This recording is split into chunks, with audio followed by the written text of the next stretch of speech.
April 14th, 1865. John Wilkes Booth carefully walks into Ford's Theater just after 10 p.m. There, President Abraham Lincoln, his wife Mary Lincoln, Major Henry Rathbone, and his fiancée Clara Harris sat in a private box. As Lincoln was laughing, John Wilkes Booth promptly opened the door, stepped forward, and shot him in the back of the head at point-blank range with a .44 caliber Derringer pistol.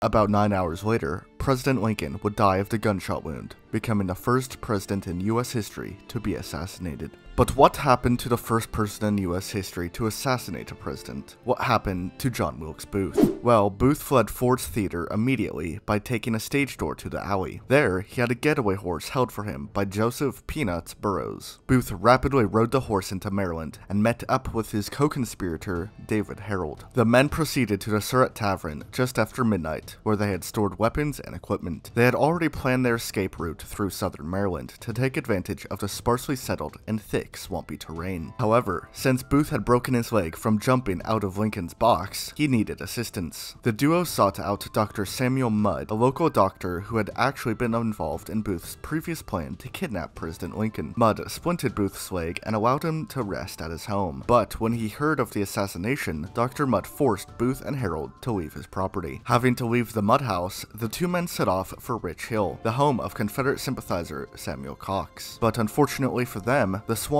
that they had thought would conceal them actually made them get lost. Though, they stumbled upon a free black man named Oswald Swan, whom they paid to guide them to Cox's home. By this time, the government had thrown all their resources into the pursuit of Booth, as thousands of Union troops began combing the surrounding area. President Johnson even told President Lincoln on his deathbed, "They shall suffer for this." A bounty of $50,000 was placed on Booth, and $25,000 each for John Surratt and David Harold, around $2 million in today's money, and about $1 million just for Booth. Easter Sunday, April 16th, Samuel Cox contacted his foster brother, Confederate agent Thomas Jones, to help Booth and Harold cross the Potomac River. April 17th, 18th, and 19th. For 3 days, Booth and Harold hid in the forest, waiting for Thomas Jones to be able to safely get them across the river. April 20th, Booth, still in the woods, had found out that some of his co-conspirators had already been arrested. Mary Surratt, Lewis Powell, Samuel Arnold, and Michael O'Laughlin. That night, Thomas Jones gave the duo a 12-foot fishing boat and some supplies. In the foggy night, Booth and Harold attempted to cross the Potomac River. April 21st and 22nd. When day broke, the men had actually found themselves still in Maryland, just 9 miles upriver from where they had started. But David Harold actually knew the area, so he quickly traversed to his friend John J. Hughes. They stayed at the Hughes residence for about a day, as Booth wrote in his diary that he had been hunted like a dog, and now he found himself here in despair, looked upon as a common cutthroat for his actions. That night, the duo set off on their second attempt to row across the Potomac River. April 23rd. In the early morning, the men had landed in Virginia at the mouth of Gambo Creek. Earlier, Thomas Jones had recommended they seek out Mrs. Elizabeth Glisenberry, a Southern sympathizer. She offered the men food, but no further help. After leaving her house, the two men met up with Confederate agents Thomas Harriman and William Bryant, who brought them to the home of another Southern sympathizer, Dr. Richard Stewart. Again, the men were offered food, but no further help. The Confederate agents then took Booth and Harold to a nearby cabin of a free black man, William Lucas, and his family. Angry at the events, John Wilkes Booth threatened William Lucas with a knife and kicked the Lucas family out of their home. April 24th. After sleeping in the cabin, Booth and Harold hired Charlie Lucas to give them a wagon ride to the Rappahannock River so that they could cross it on a ferry. There, they met up with 3 Confederate soldiers, Mortimer Ruggles, Absalom Bainbridge, and Willie Jett. With the help of Jett, Booth stayed at the Garrett farm under the pseudonym John W. Boyd, while David Harold proceeded to the next town, Bowling Green. April 25th. Booth and Harold met up in the afternoon, but Ruggles and Bainbridge reported Union cavalry approaching, causing Booth to flee and hide in nearby woods, while Harold kept watch. Seeing this, Richard Garrett's son Jack became suspicious of the men. Thinking that they might be horse thieves, Jack told Booth and Harold to sleep in a tobacco barn. In the nearby town, Bowling Green, Union soldiers found and interrogated Willie Jett, who agreed to lead the soldiers to the assassin. Real quick, I just want to say I have a 20% discount for all Revolutionary War posters on my website, link in description. April 26th. At approximately 2 a.m., Union soldiers from the 16th New York Cavalry, along with detectives, arrived at the Richard Garrett farm. After intimidating Richard, Jack Garrett informed them that the fugitives were hiding in a tobacco barn. The soldiers quickly surrounded the barn and demanded the surrender of John Wilkes Booth and David Harold. Harold quickly surrendered and was pulled out of the barn, while Booth called him a coward. Detective Everton Conger then ordered the soldiers to light the barn on fire to force Booth to come out. Booth attempted to stamp out the flames, but there was no hope. Despite being under orders not to fire, Sergeant Boston Corbett shot John Wilkes Booth through the barn and in the neck. According to Corbett, the fugitive raised a pistol to shoot at them. The men then rushed to Booth to pull him out and interrogate him, but the bullet had hit his spinal cord, paralyzing him from the neck down. In his final hours, Booth said, "Tell my mother I die for my country." John Wilkes Booth,